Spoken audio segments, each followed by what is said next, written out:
कार्तिक के महीने में तारा स्नान क्यों करते हैं? कौन सा स्नान?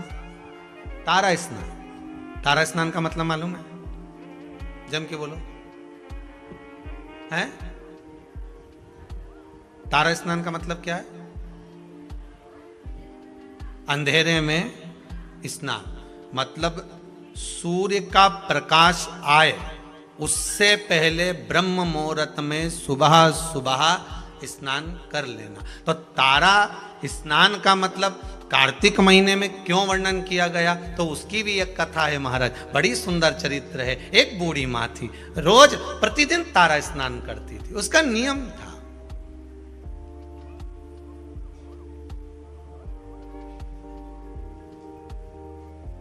प्रतिदिन तारा स्नान करती थी।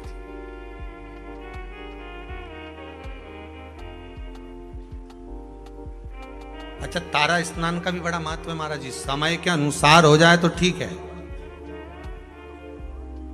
थोड़ा और रात्रि के पहुंच गई तो कथा है श्रीमद् भागवत में श्री नंदराय जी की। नंदराय जी स्नान करने चले गए यमुना जी के जल में। जाना था ब्रह्म मुहूर्त में, रात्रि के चौथे पहर में पहुंच गए। ध्यान नहीं रहा। इनने तो अपने जैसे कई बार हो जाती गलती कि नहाना ही तो है, थोड़ा और जल्दी चल चलो, और जल्दी चल चलो, और जल्दी चल चलो। तो इनने क्या करा, बोरिया बिस्तर बांधा और गई ने नर्मदा जी में आधी रात के नहा ली। अब आधी रात के नर्मदा जी में नहाई और विचार, तो हमारे यहाँ हर चीज का एक समय बताया गया। हमारा शाही स्नान होता है तो भले वो शाही स्नान का महत्व है कि इतनी बजे से होगा, ब्रह्म मुहूर्त में होगा, ये रथ आएगा, ये ऐसा होगा, वो होगा। तो उसमें रात भर का स्नान का नहीं कहा गया कि तुम पूरी रात नहाते रहो। हाँ, ये हमारा महत्व है कि हम जाएं नहाएं, वो अपनी एक बात। बैसाख का स्नान कहा गया तो भी उसका महत्व बताया गया। ग्रहण का स्नान कहा गया तो रात्रि का स्नान बताएगा कि चलते ग्रहण में कुरुक्षेत्र में स्नान करो महाराज, वो एक अलग। परंतु यहां जो वर्णन किया गया, नंद बाबा एक बार स्नान करने के लिए गए और ब्रह्म मुहूर्त के पहले रात्रि में ही उन्होंने स्नान कर लिया। रात्रि का चौथा पहर चल रहा था और जैसे ही स्नान करने के लिए तीसरा पहर चल रहा था और स्नान करने के लिए जैसे ही यमुना जी में कूदे तो वरुण ने बंदी बना लिया, ले गए कि तुमने बिना पूछे जल में आधी रात को स्नान क्यों करा, बंदी बनाकर ले गए। भगवान कृष्ण उनको घर जाकर ढूंढे, मिले ही ना। ये श्रीमद् भागवत का चरित्र है, 10वें स्कंद में इसका वर्णन है। नंद बाबा मिल नहीं रहे। यशोदा जी ने कहा, लाला तेरे पिताजी को ढूंढ कर ला। अब कन्हैया ढूंढने के लिए गए तो नंदराय बाबा को कहीं मिलते ही नहीं। ढूंढते ढूंढते यमुना जी से पूछा, क्यों मेरे पिताजी स्नान करने आए थे? हाँ, कहां गए? तो क्या आपके पिताजी से गलती हो गई? यमुना जी बोली, क्या गलती हो गई? स्नान करना था ब्रह्म मुहूर्त में, कर लिए रात्रि के तीसरे पहर में। हो मेरे पिता से गलती हो गई। तो वरुण बंदी बनाकर ले गए। वहां पहुंच गए वरुण जी के पास। स्वामी, अभी तक वरुण भगवान कृष्ण के हाथ जोड़ते थे, आज भगवान कृष्ण ने वरुण जी के हाथ जोड़े, क्योंकि गलती हुई है मेरे पिता से। जीवन में अगर गलती स्वीकार करने की अगर आपकी आदत है तो जीवन में महान बनने से कोई नहीं रोक सकता आपको। आप गलती स्वीकार करना प्रारंभ कर दीजिए, महान बनने में कोई नहीं रोकेगा। पर आज के जमाने में कोई गलती स्वीकार तो करे।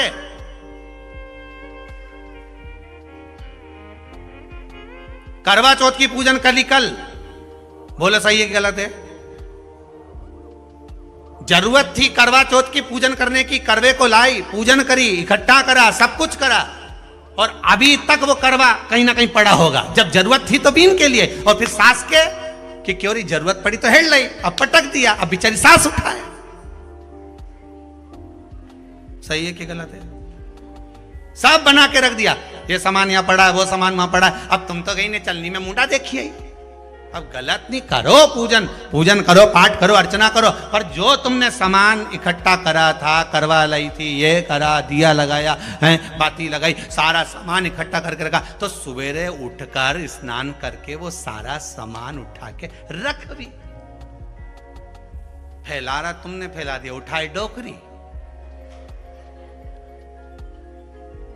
और फिर डोकरी उठाए तो उसका हाथ के साथ साथ में मुंडा भी गढ़ा चले। अब बोलो सही है कि गलत बात है? अब जब हाथ चले, शरीर चले, पांव चले, तो मुंह भी चले, फिर वो चले तो भी बुरा लगना ही नहीं चाहिए। हाँ साहब गलती हो गई, मेरे को ये करवे उठाकर रखना थे, जगह पे रख के आना था, मुझे ये काम करके रखना था, सही में पूजा की थाली ऐसी कैसी रखी हुई है, मुझे सुबह से उठकर इसको संभालना था, ये करना था। पर अपनी गलती कौन स्वीकार करे? अपनी गलती को कौन देखेगा?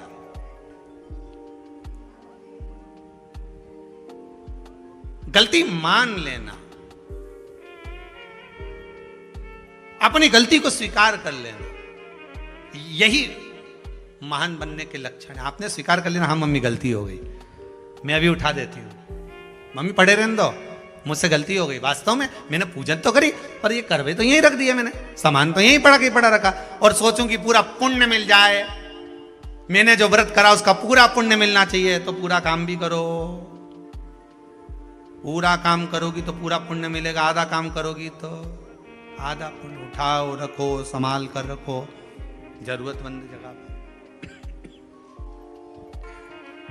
अपनी गलती को जिस दिन हमने स्वीकार करना प्रारंभ कर दिया, मान लो उस दिन सुख हमारे सामने आ गया, सुख सामने आ गया। करा नहीं, बूढ़ी मां जाए, स्नान करे, आए,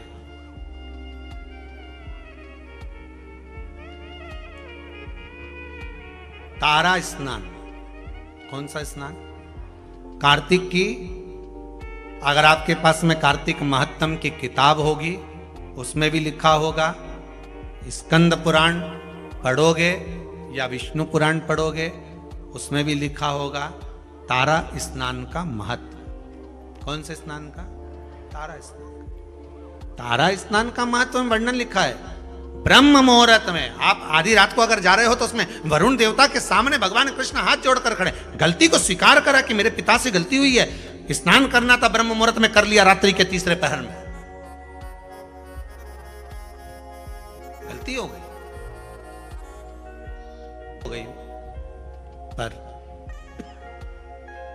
इतना जरूर है, अब मेरे पिता से कभी गलती नहीं होगी, आप उनको मुझे वापस दे दीजिए। वरुण जी ने नंद बाबा को वापस दे दिया। गलती, हर चीज का एक समय होता है, उस समय की अनुकूलता में आप अगर भगवान की भक्ति को धारण करते हो, समय की अनुकूलता में भगवत स्मरण को धारण करते हो, तो आपको उसका फल जरूर मिलेगा। ब्रह्म मुहूर्त का स्नान लिखा है तो ब्रह्म मुहूर्त में करिए। तारा स्नान लिखा है कि सूर्य उगे, सूर्य प्रकाशित हो, उससे पहले आप स्नान कर लीजिए। एक बुढ़िया तारा स्नान कर लेती थी, चली जाती, तारा स्नान करती आती, मन में एक भाव जागृत हो गया, भगवान बहुत बुजुर्ग है, वो बहुत बूढ़ी है, जाती आती घर पहुंचती, भगवान भी ऐसी कृपा करते कि ये बूढ़ी मां तारा स्नान कर कर आती और भगवान इसके लिए खिचड़ी का कटोरा भरकर रख देते। एक खिचड़ी का कटोरा भरा, भगवान इसके दरवाजे पर रख देते। अब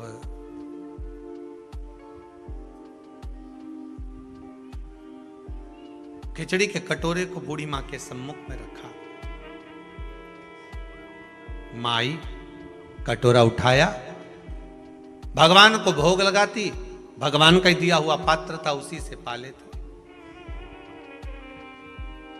एक दिन पड़ोसन ने विचार करा कि बड़ी विचित्र है ये बूढ़ी मां, ना जाने इसको कौन ब्रह्म मुहूर्त में खिचड़ी देकर चले जाता है और ये उसका पान कर लेती है, उसका सेवन कर लेती है।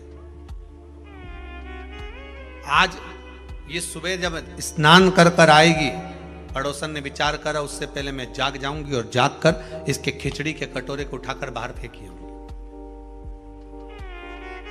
जब जब मनुष्य धर्म की ओर बढ़ता है, जब जब मनुष्य सत्कर्म की ओर बढ़ता है, जब जब मनुष्य भगवान की भक्ति की ओर बढ़ता है, भजन कीर्तन स्मरण की ओर बढ़ता है, शिव आराधना की ओर बढ़ता है, भगवत नाम की ओर बढ़ता है, तब तब दुनिया के लोग उस पर उंगली उठाना प्रारंभ कर देते हैं। मीराबाई को नहीं छोड़ा, रामकृष्ण परमहंस जी को नहीं छोड़ा, संत तुकाराम, नामदेव आदिक आदिक को नहीं छोड़ा, प्रहलाद ध्रुव जी को नहीं छोड़ा। पर भक्ति अगर दृढ़ी है, आपका विश्वास अगर दृढ़ी है, तो डूब नहीं सकते, यह पक्का है। विश्वास किसको कहते हैं? भरोसा किसको कहते हैं? अगर दृढ़ विश्वास है, भरोसा है और भगवान के प्रति, हाँ ये जरूर है, थोड़ी थोड़ी परीक्षा भगवान लेगा जरूर। सोने को जब तक तपाओगे नहीं, तब तक वो निखरता नहीं है।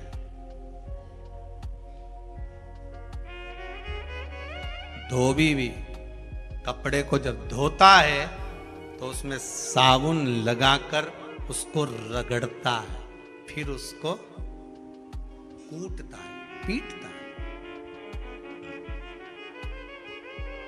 जिससे वो उज्जवल हो जाए।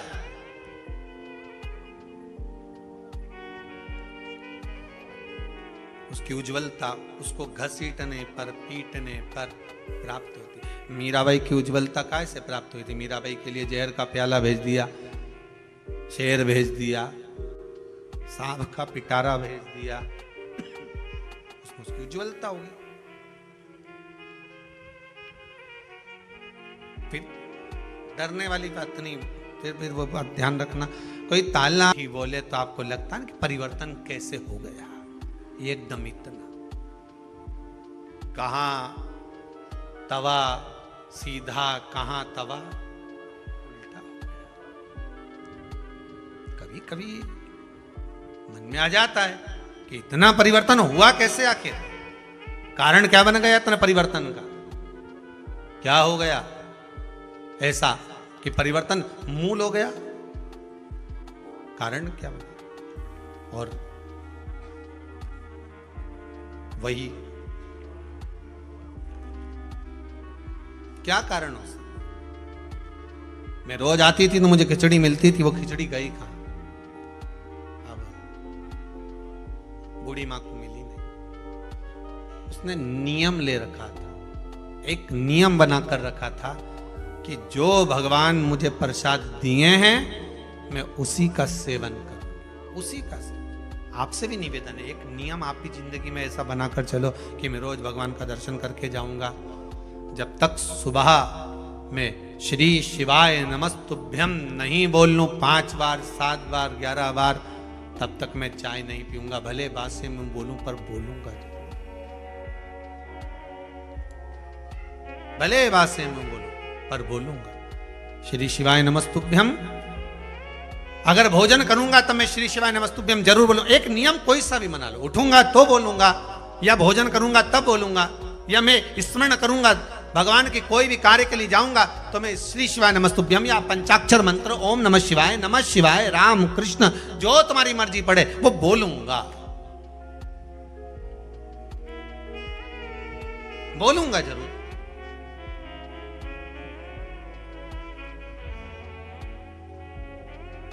अच्छा, कई लोगों को ये भी रहता है कि हम ये मंत्र क्यों बोलें, हम ये मंत्र क्यों बोलें, हम इसको क्यों जपें? तो तुलसीदास जी ने तो अपनी रामचरितमानस में लिखा है ना, कलियुग केवल नाम आधारा, तुम्हारा मन पड़े उसको जप लो। मत बोलो श्री शिवाय नमस्तुभ्यम, मत बोलो नमः शिवाय, मत बोलो पंचाक्षर मंत्र। राम तो कह सकते हो, राम नहीं बोलो तो कृष्ण बोल लो, कृष्ण नहीं बोलो तो भवानी का नाम बोल लो, तुम्हारी मर्जी पड़े वो बोलो, पर बोलो जरूर, जो मन पड़े वो। एक बड़ा सुंदर भाव पहले सुनने को मिलता था, आजकल तो कम मिलता है, कि जग में सुंदर हैं 2 नाम। महाराज बड़ा सुंदर भाव का, जग में सुंदर हैं 2 नाम, चाहे कृष्ण कहो चाहे।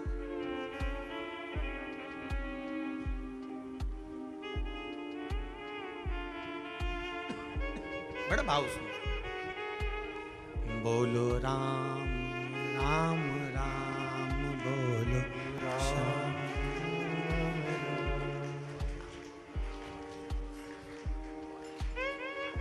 एक बेर शबरी के खावे। महाराज एक शबरी के दरवाजे पर जाकर बेर खा लेता है और एक कहीं कुब्जा के पास, कहीं मीरा के पास, कहीं कर्मा के पास पहुंच जाता है। भाव की शुद्धता हो। आपकी मर्जी पड़े जिसे भज लो, पर भज लो।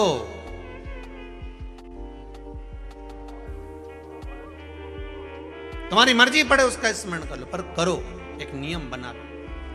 श्री शिवाय नमस्तुभ्यं। अच्छे से बोलो एक बार प्रेम से, श्री, अरे साथ में बोलो, श्री शिवाय नमस्तुभ्यं। एक बार फिर से बोलिए, श्री शिवाय नमस्तुभ्यं। तुम्हारा मन पड़े वो भज लो, पर भजो। वो कहते हैं ना, पानी वही पीते हैं जिनको प्यास लगती है।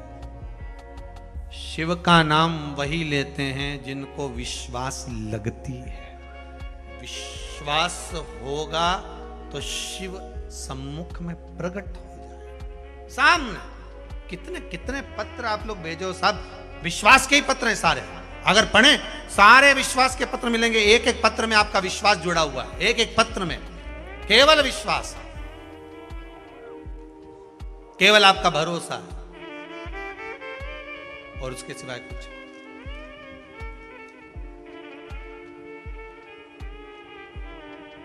उसके सिवाय कुछ, केवल विश्वास जुड़ा हुआ है। महाराज मैं आती थी, मुझे खिचड़ी मिलती थी, पर अब खिचड़ी नहीं मिल रही। अब वो खिचड़ी ना जाने कहां चली गई, किसने फेंक दी उसको, कहां गई वो। खिचड़ी का पात्र ढूंढ रही है पर मिल नहीं रहा। ढूंढा गया, मिला नहीं। जब मिला नहीं, आज भूखी रह गई। उसने नियम बनाया था, जो भगवान मुझे भोग देगा वही मैं पाऊंगी। कार्तिक महीने का एक नियम बना लो आप भी, कोई सा भी एक नियम। शाम के समय पर दिया लगाऊंगी मैं, बेलपत्री के पेड़ के नीचे, पीपल के वृक्ष के नीचे या आंवले के वृक्ष के नीचे। वहां लगाने नहीं जा सकती तो अपने दरवाजे के बाहर लगाऊंगी, तुलसी के क्यारे में लगाऊंगी। ये भी नहीं कर सकती, परिंदे पर दिया लगाऊंगी, जहां पानी का मटका हो, हंडा हो, वहां लगा दो। ये भी नहीं कर सकती तो पूरे कार्तिक के महीने में दरवाजे पर मैं पानी छीटूंगी। इतना तो बना सकते हो कि अपने घर के दरवाजे पर मैं पानी छीट दूंगी, द्वार पर जल का छींटा कर दूंगी।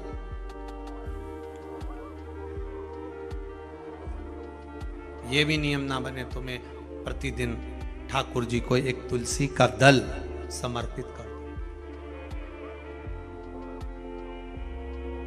तुलसी का दल किसी भी महीने के अंतर्गत प्रसंग में आपने नहीं सुना होगा कि भगवान विष्णु और भगवान शंकर का मिलन हुआ, पर कार्तिक महीने की बैकुंठ चतुर्दशी का दिन एक ऐसा होता है जिस दिन शंकर और शिव, शंकर भगवान और भगवान विष्णु का मिलन होता है। एक बात आपको पहले भी कही, सारी दुनिया की दिवाली देखना और उज्जैन महाकाल के उस पावन नगरी में हरिहर मिलन देखना। कहां पर? जम के बोलिए जरा। उज्जैन महाकाल की नगरी में हरिहर मिलन देखना। सारी दुनिया में जितने, पूरी पृथ्वी पर जितने फटाके दिवाली पर छूटते होंगे, उतने फटाके उज्जैन नगरी में हरिहर मिलन के दिन छूटते होंगे। उतने फटाके कि आज शंकर और भगवान हरि का, मेरे ठाकुर का, मेरे राम का, मेरे कृष्ण का, मेरे गोपाल का मिलन हो रहा है।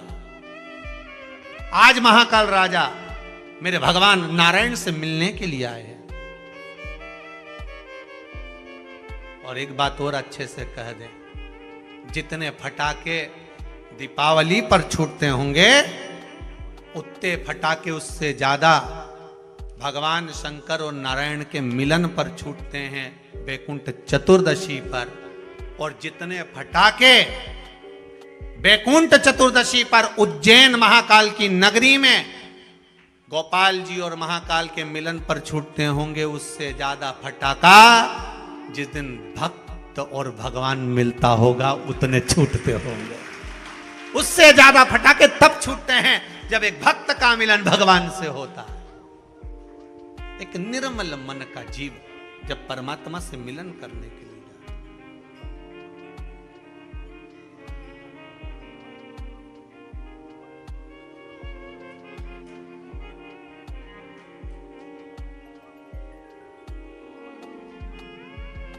उतना मार्ग।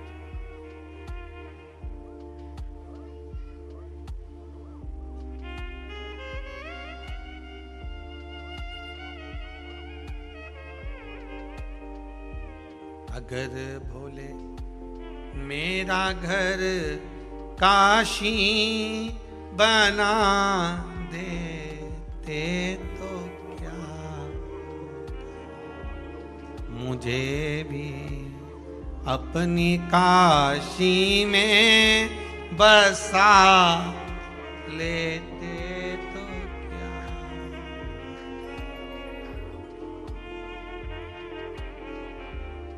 हे शंभु,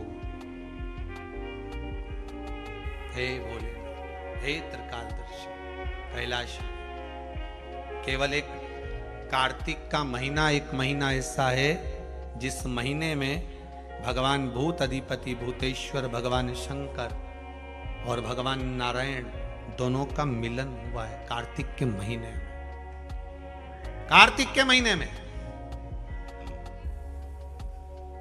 इसलिए भगवान सारे महीनों में सबसे ज्यादा प्रियता महीना कौन सा है बोलिए जरा। कार्तिक का महीना भगवान नारायण को अति प्रिय है, अति प्रिय। कोई एक नियम धारण, बूढ़ी माँ ने नियम बना लिया मेरे खिचड़ी मिलेगी पाऊंगी, आज भूखी रह गई। जो खिचड़ी फेंकी थी पीछे भूखी, वो ढूंढ रही है कहां।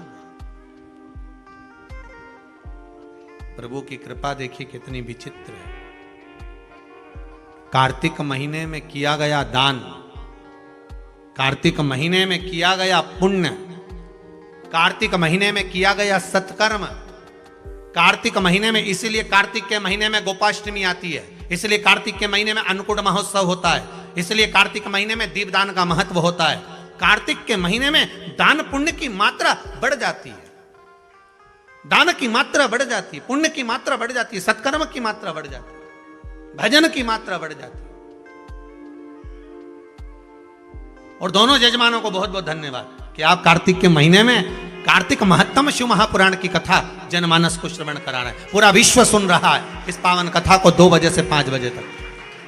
फेसबुक यूट्यूब पर सारे भगत लोग श्रवण कर रहे हैं इस पावन कथा को। बहुत बहुत साधुवाद।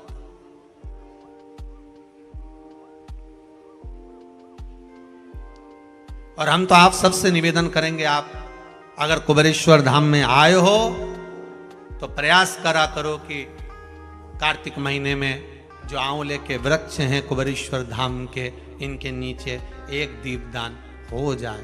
कार्तिक महीने में आए हो तो प्रयास कर आने वाले जो भी आया करें, कुछ नहीं तो एक घी की डब्बी ले आए, एक बाती ले आए, दिया लगा गए। पर आप यहाँ नहीं आए तो जहां हो वहां बेलपत्री के पेड़ के नीचे या आंवले के नीचे या पीपल के नीचे दिए का महत्व, कल कथा में उसका वर्णन लेंगे अपन। जड़ की महत्वता जो बोला है वो सुनते हुए चलेंगे।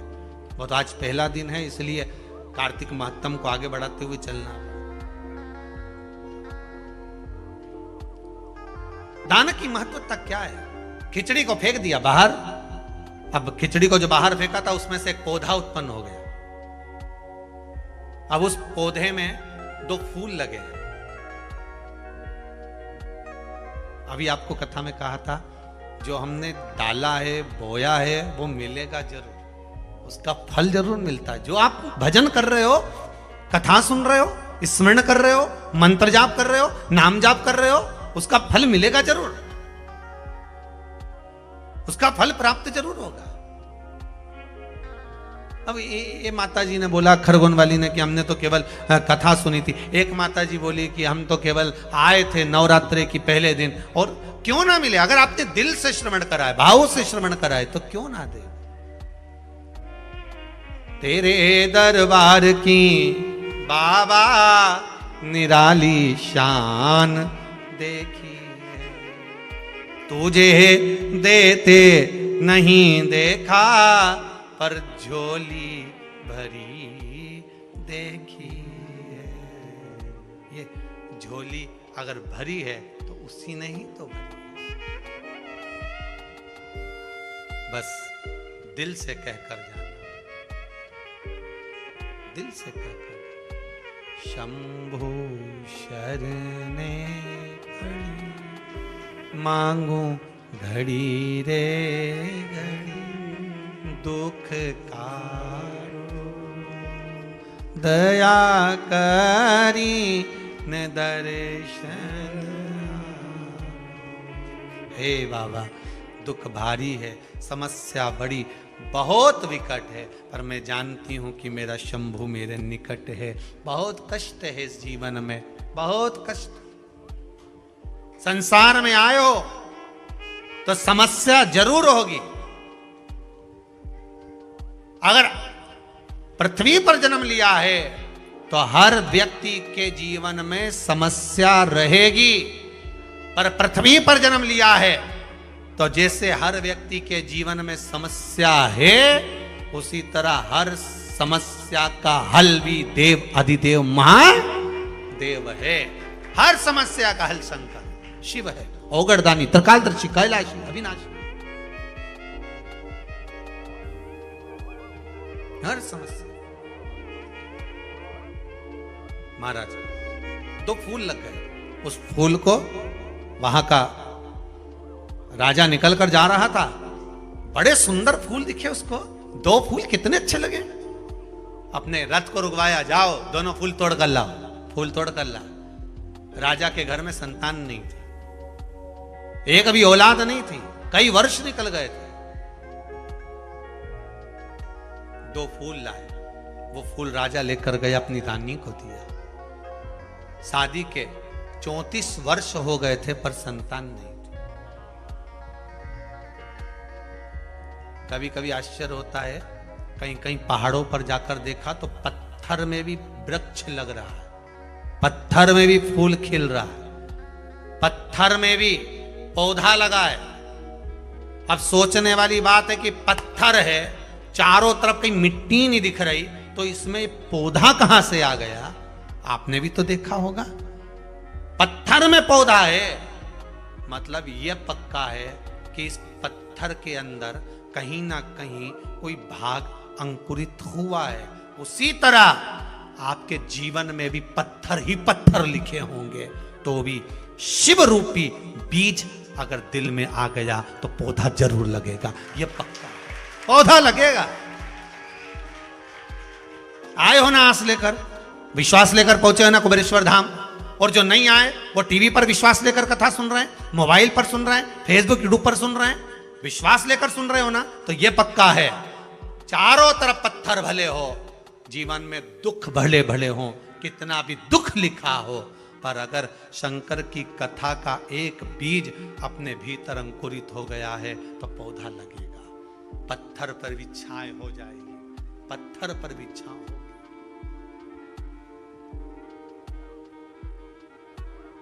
विश्वास रखिएगा। अगर भोले बाबा का सहारा न होता तो दुनिया में कोई हमारा, अगर भोले बाबा का सहारा